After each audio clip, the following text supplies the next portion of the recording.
கிறிஸ்தியஸுக்குள்ளான உங்கள் அனைவருக்கும் சமாதானம் உண்டாவதாக.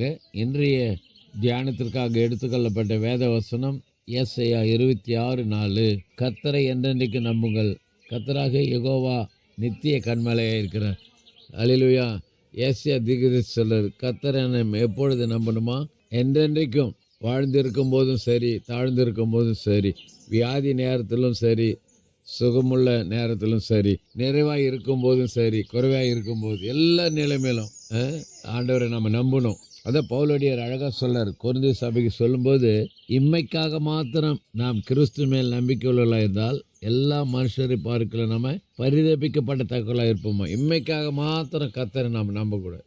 இம்மை கடந்து மறுமைக்குள்ள நித்தியமாய் வாழப்போகிற நித்திய ராஜ்யத்துக்கு பெற்றுக்கொள்வோம் என்ற நம்பிக்கை ஒவ்வொரு நாள் இருக்கணும். தாவீது ராஜா சொல்லார், நீரே என் சிறு வயது தொடங்கி என் நம்பிக்கையாக இருக்கிறீர். பாருங்க, சிறு வயது தொடங்கி ஆண்டவர் அவருக்கு நம்பிக்கை. யோபு என்னை கொன்று போட்டாலும் அவர் மேல் நான் நம்பிக்கையாக இருப்பேன். அதனால கர்த்தர் பாருங்க, யோபை கொன்று போடலை, மாறாக டபுள் ஆசீர்வாதத்தை சுதந்திரத்து கொண்டார்.